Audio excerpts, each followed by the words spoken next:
നമുക്ക് അവൻ ഒരു ഉദാഹരണത്തെ കൊണ്ടുവന്നിട്ടുണ്ട്.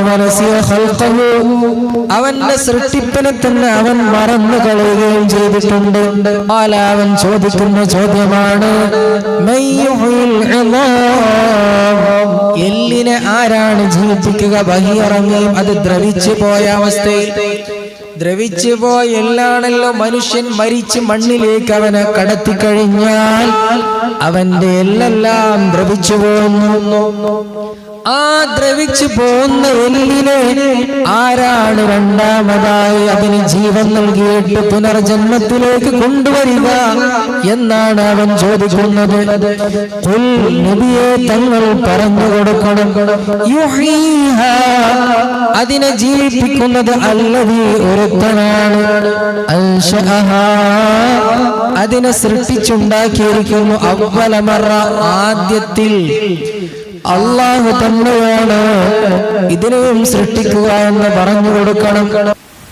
പലപ്പോഴും സത്യനിഷേധികളായ ആളുകളുടെ വെല്ലുവിളി ഇത് തന്നെയാണ്. രണ്ടാമതൊരു ജന്മമില്ല എന്ന വാദമാണ് അവരുടെ വാദത്തിനുള്ള മറുപടിയാണ് അല്ലാഹു ഇവിടെ പരിചയപ്പെടുത്തുന്നത്.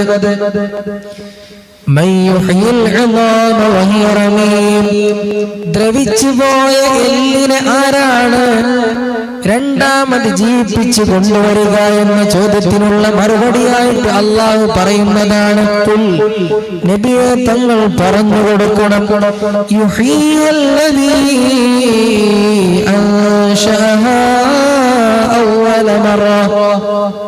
അതിനെ ആരാണോ തുടങ്ങി പടച്ചിട്ടുള്ളത്, തുടക്കത്തിൽ ആരാണോ അതിനെ ജീവിപ്പിച്ചിട്ടുള്ളത്, ഒന്നുമില്ലാത്തതിൽ നിന്ന്, ഇന്ദ്രിയത്തുള്ള ബീജത്തിൽ നിന്ന് മനുഷ്യനെ സൃഷ്ടിച്ചിട്ടുള്ള അല്ലാഹു ഒരു കോപ്പിയുമില്ലാതെ, ആദ്യം ഒരു കോപ്പിയുമില്ലാതെ, ഒരു രൂപവുമില്ലാത്ത അവസ്ഥയിൽ ഒന്നുമല്ലാത്തതിൽ നിന്ന് ഒരു മനുഷ്യരൂപത്തെ സൃഷ്ടിച്ചു കൊണ്ടുവന്ന അല്ലാഹുവിനെ രണ്ടാമത് മരിച്ചു കഴിഞ്ഞ് എല്ലും തോലുമൊക്കെയായി അതും മാറിയിട്ട് എല്ലെല്ലാം ദ്രവിച്ചു പോയിട്ട് ആ എല്ലിനെ രണ്ടാമതായി പടക്കാൻ അല്ലാഹുവിന് കഴിയുന്നതാണ്. ഒന്നുമില്ലാത്തതിൽ നിന്ന് മനുഷ്യനെ സൃഷ്ടിച്ച അല്ലാഹുവിനാണ്.